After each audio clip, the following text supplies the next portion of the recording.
Last week we reviewed the Ranger's Apprentice Book 3, The Icebound Land. Now here we look at Book 4, The Battle for Skandia. And it took us a while to pick up the series, but now we're really picking it up. Like 2 books in 2 weeks. That's I do that sometimes, I suppose. So, but it's been a while since I did it, and here we go. Battle for Skandia, the book 4. So let's talk about it a bit. Um, it's kind of like, okay, let's talk about a bit about the Rainer's Apprentice quickly. It's for me, it's a wonderful series, my all-time favorite series, but it works really great as a reset book to read, like series to read on the side, because a lot of time you'll read these like morally gray and stuff like that books, but and then this is a really good like low like action packed, not necessarily low stakes, but action packed relatively black and white series, so you don't really have to think too much about like there is philosophy in it, like every character has their own motivation and all that, but it's not like they're not going to be spending pages upon pages philosophizing about like the nature of the world. So in that regard, that's pretty good. Now let's talk about it. The current book currently stands at a respectable 4.35 out of 5 on Goodreads with 2,700 reviews and almost 100,000 ratings. So whereas the previous book were at a 4.2, this is a 4.3. So we did see slight improvement, and we also see that in the book that this is a better book. Looking at the cover for this edition, it's just like a Skandian axe, so a supposedly like Scandinavian inspired axe. But the thing is, it kind of works for me. It looks good, and the style of the axe is clearly for the place we're gonna be. However, selling and telling what the book is about, the cover isn't helping that. It works well in an abstract sense when the title and the when the title is there, because the title is kind of what gives away the entire what can you say, call it what can you say, like the entire plot of the book. So really on its own, like the axe highlights that we're talking about a war in Scandinavia, but really it's not selling the story. But I still like it. I don't mind these type of covers here, but it does not tell you like about what the story is going to be about, as other covers of this style would have been. Like you can probably look up Empire of the Vampire is a great example. But let's get to the first half of this book. I think it's only half of this book, which is the first 25 chapters, which should roughly correspond to half the book. So 25 is rough. That's 26. We're nearly there. We go 25. So these are the two sections in lengthwise. You can see they are practically a 50-50. So let's get to the first half.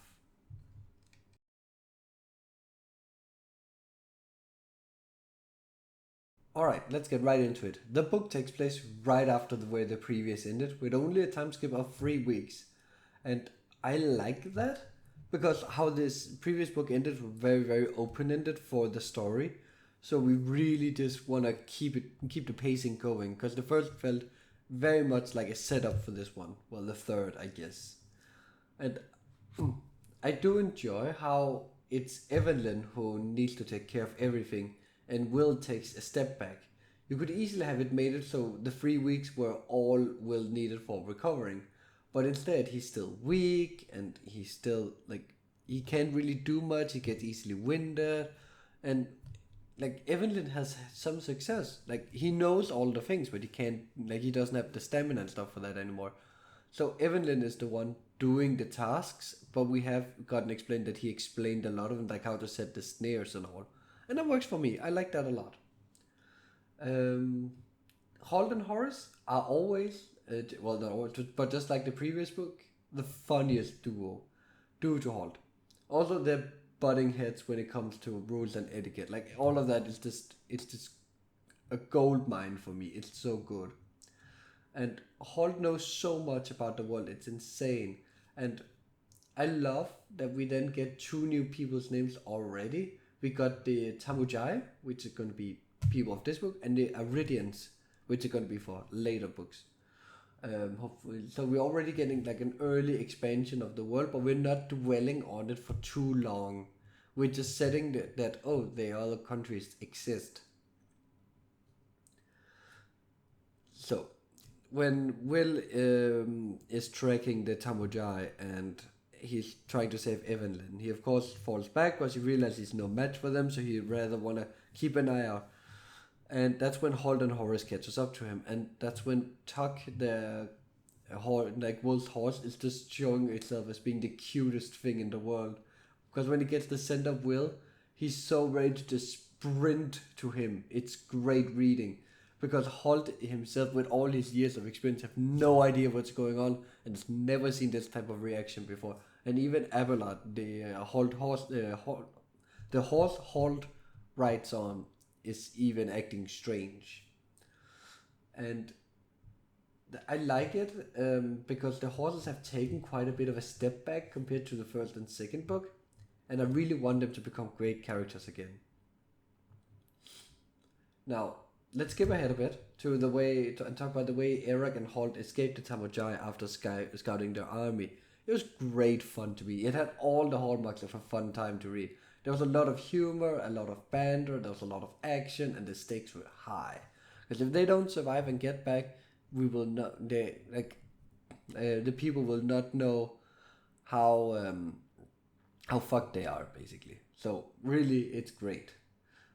Um, so yeah. Also, when they get back to Hallersholm, the pacing slows down a little, but not even that much when you think about it, because a lot is just happening that's not action, but a lot of intrigue and stuff. And I I think that's interesting for a book in this series to slow down like that, because that's usually not what happens a lot. Um, and what some of the things that slows down on is the focus on Will's need to train a lot and train himself and hone his skills and improve and all that. And it's a great way to teach children that in order to become good at something, you don't need to train until you're good. You need to keep training to stay good. And that's why professional athletes keep training even when they're at the top of the world. It's because if you don't, you will get worse over time. Of course, there's some things that you will be like always be able to do, and you easier pick things back up again. But still, and I think that's great. I think it's a big deal, and it's something that's quite important for a book for the age group to keep in track of, to keep like reminding. Also, the way Halt makes the Skandians understand the rating plan and Eric expanding it is just great read and great understanding of how a people work, and because they're used to the the rating mentality. So even though they're like, oh, but this is a war, this is just like clash and we're done. Here, Halt is like, yeah, yeah, yeah. But what if we rated them first and have some fun with them, and then all of them would just goes, keep going, you keep talking. We're interested. And it's so like that's great because then Eric's like, oh wait a minute, they're getting used to us only coming from the forest, but we're used to coming by boat, so we can get in and out really fast because we're trained at that. So let's add that in and make it really fucked for them, and it works. It's great. It's fun. Um, and I can't wait to see how Will in the second half how Will train the slaves into fighting, because you need them to understand why they should care about defending Skandia, which, with the way we've seen slaves treated, isn't gonna be easy. But I do like the idea. We'll move this from the video, please. I think it's smart, and it highlights why Will is a ranger, given it was his idea. You just need to fire, like, because you don't need to, like, if you have the enemy here, you don't need to go pew pew pew on individual. You just need to go brrr and just cover them in fire, because they're gonna be in close formation, not expecting it either. So you might as well just hurl a lot and scare them at the same time. But yeah, I'm excited to learn how to do that. I'm also excited to get to the actual battle. So without further ado, let's get to the rest of the book.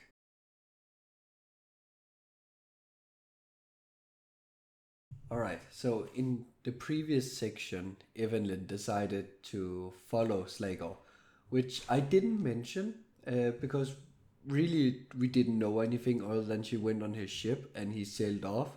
So, of course, it was going to be important, but given nothing else happened, I figured we would take it here.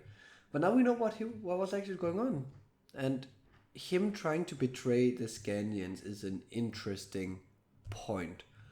But it's also a moot point with the way the book handles it, and I think it could have done way better because we are not told why Slaker wants to do this. What does he gain from it? Because from what we know about the Tamujai, they wouldn't mind killing him anyways. So what's the end goal here? What did they promise him or something? Like we need something, and we don't really get that, and I think that's a shame because we don't need a lot. It could just be, oh, they promised me I would become the leader of Skandia or whatever. I would become the new Oberjarl, and in reality, they'll probably just like puppet master him until they learn to make the ships or something. I don't know. Like they could do something like that. But all of this leads to a general mayhem at the council, where Slagor told Ragnar who Evanlyn actually is. And that is just a perfect scene because it's just filled with politics and intrigue and plots and intercepting plots, and it's also with a surprisingly large amount of humor. I was grinning quite a lot. And we also get to see why the Rangers are known as the subterfuge experts. And that's of course because they need to make sure the Skandians understand what's going on. Not that they're dumb, but because they don't think in this very intrigue subterfuge way. And when you don't think in that way, it's really hard sometimes to follow it. But I like how it meant they got it done. So I can't really say anything bad about it. So and the thing, like, again going back to it, like, why didn't we get to know why Slager wanted to betray the Skandians? That would have been a great point. Because him telling who Evanlyn is, it's just it. Yeah, sure, it makes sense, but it's also a moot point when you should quickly realize you won't gain anything. I don't know. I feel like it was a good idea, just not handled as well as it could be. So let's talk about the war. And given it's a lot of just one giant battle, I'm not going to go into detail about every single part because that's not really that interesting. But I'm going to talk about the general war. And the fight was very well written in the sense that it was easy to keep track of what's going on. And it was also fun to see all the plans and counter plans. And we got to see some from the Tamojai POV. And that was great and all. But I kind of felt like it was too easy to keep track. It was too neatly written. Like, I lacked the general chaos like a battle like this would bring. So it never really felt that chaotic. But making up for it was definitely the cat and mouse aspect of the plot versus plot, trying to figure a way out. Like, oh, we know they're gonna go into these square formations and they're gonna run in, shoot, and run away.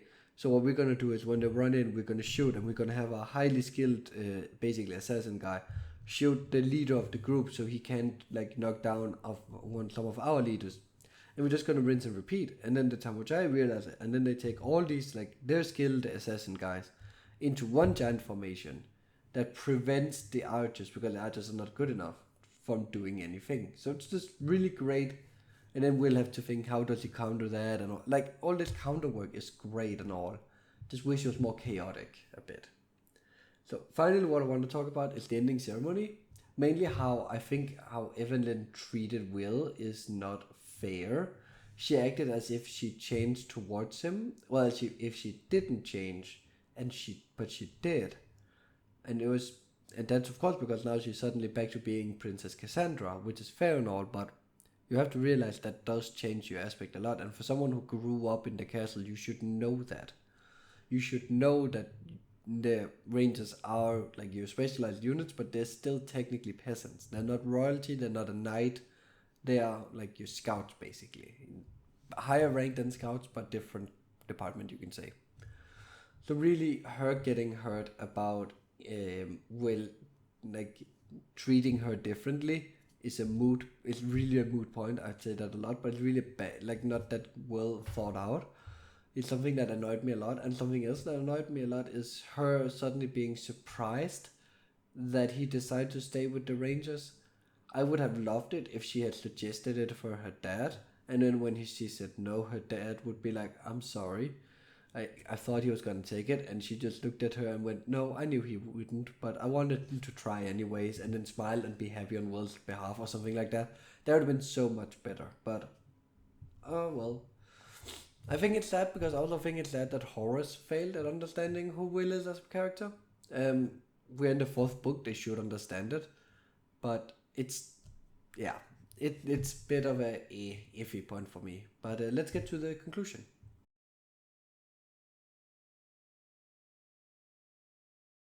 Where the third book kinda faltered a little, dropped in quality. The fourth one raised it back up, not quite as high as the other books, two books, but higher, like up high again.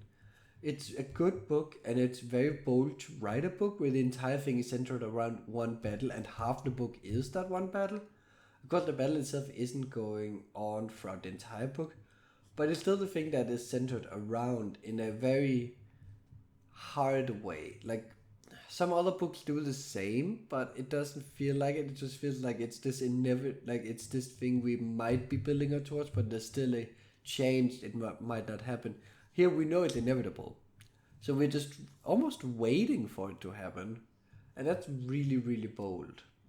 But I think it worked. I think it works surprisingly well, and it shows that Flanagan knows his stuff when it comes to that.